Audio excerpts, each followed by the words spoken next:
गुटबाजी के चलते हिमाचल में फंस गया मंत्रिमंडल विस्तार। प्रतिभा सिंह को नजरअंदाज करने के पक्ष में नहीं हाईकमान। हिमाचल में दूसरा सिंधिया पैदा नहीं करेगी कांग्रेस।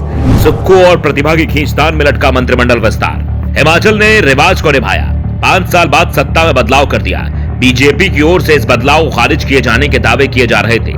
दावे हो रहे थे कि हम हारे भले ही हैं, लेकिन सरकार फिर भी बनाएंगे। बीजेपी की कोशिशों से कांग्रेस कैंप में हलचल मची हुई थी, जिस कारण से आनन फानन में विधायक दल की बैठक बुलाई गई। बैठक में सुखविंदर सिंह सुक्खू को नेता चुना गया। शाम को उनके नाम का ऐलान हुआ और सुबह शपथ ग्रहण भी हो गया। कांग्रेस ने जल्दबाजी में सरकार बना ली, लेकिन पेंच मंत्रिमंडल में फंस गया है। 2 सप्ताह बाद भी मंत्रिमंडल का गठन नहीं हो पाया है और कब तक होगा इसका भी कुछ अता पता नहीं है। सबसे बड़ी बात तो यह है कि राज्यपाल 25 दिसंबर से छुट्टी पर जा रहे हैं। 31 दिसंबर तक वो राज्य में नहीं रहेंगे। मंत्रियों को शपथ राज्यपाल ही दिलाते हैं। ऐसे में यह माना जा रहा है कि 31 दिसंबर तक मंत्रिमंडल गठन तो नहीं हो पाएगा। 31 दिसंबर के बाद कब होगा यह भी साफ नहीं हो पा रहा है।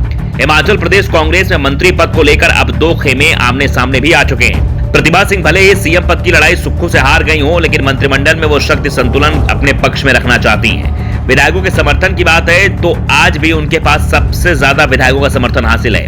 वो अपनी दावेदारी से अभी भी पीछे हटती नहीं दिख रही है। तो दूसरी ओर कांग्रेस हाईकमान ने सुक्खू को खुली छूट नहीं दी है। पार्टी छत्तीसगढ़, राजस्थान और पंजाब जैसे हालात अब उत्तराखंड में देखने को तैयार नहीं है। मध्य प्रदेश में तो आपसी टकराव के चलते सरकार ही चली गई थी।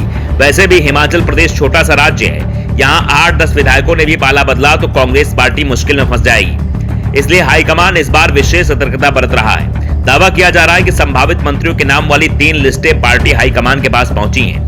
पहली लिस्ट सीएम सुखविंदर सिंह सुक्खू की है, जिसमें उन्होंने संभावित मंत्रियों के नाम हाईकमान को सौंपे हैं। दूसरी लिस्ट प्रतिभा सिंह की है, इसमें उन्होंने आधा दर्जन नाम पार्टी हाईकमान को दिए हैं, जो उनके गुट के हैं। और प्रतिभा सिंह इनके लिए कैबिनेट बर्थ के साथ ही महत्वपूर्ण मंत्रालय की भी मांग कर रही हैं। और तीसरी सूची हिमाचल कांग्रेस प्रभारी राजीव शुक्ला ने तैयार की है।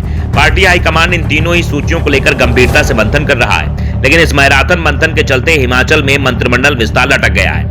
इस बीच ऐसे विधायक हैं जो दोनों ही गुटों से पर्याप्त दूरी बनाकर चलते हैं, वो भी अपने लिए जोरदार पैरवी करवा रहे हैं। कांग्रेस के कई विधायक तो देश की राजधानी दिल्ली में डेरा डाले हुए हैं, जबकि इससे पहले हिमाचल में जब भी कांग्रेस की सरकार बनी, मंत्रियों की लिस्ट शिमला में ही फाइनल हो जाती थी। दिल्ली से 2-3 नाम आ जाते थे, जिन्हें मंत्रियों की सूची में जोड़ लिया जाता था। लेकिन इस बार पूरा मंत्रिमंडल ही दिल्ली से तय हो रहा है। पार्टी हाईकमान असमंजस में है कि वह ना तो मुख्यमंत्री पद का त्याग करने वाली प्रतिभा सिंह को दरकिनार कर पा रहा है और ना ही मुख्यमंत्री सुखविंदर सिंह सुक्खू को नजरअंदाज करने का रिस्क लेने को तैयार दिख रहा है। और इसका असर मंत्रिमंडल विस्तार पर भी दिख रहा है। अब तक प्रतिभा सिंह के बेटे विक्रमादित्य का मंत्री बनना तय माना जा रहा था, लेकिन अब विक्रमादित्य के नाम पर भी पेच फंसा दिया गया है। विक्रमादित्य की पत्नी ने ही उनके ऊपर तमाम आरोप लगा दिए हैं। ऐसे में मंत्रियों के नाम कब तय होंगे, कब मंत्रिमंडल का गठन होगा, ये सवाल उठ रहे हैं। मंत्रिमंडल का गठन न होने के कारण विकास काम भी ठप होते दिख रहे हैं। साथ ही जिस वचन पत्र के सहारे कांग्रेस सत्ता में आई, उस वचन पत्र का एक भी वादा पूरा नहीं हो पा रहा है। Bureau report, the Navdarpan news.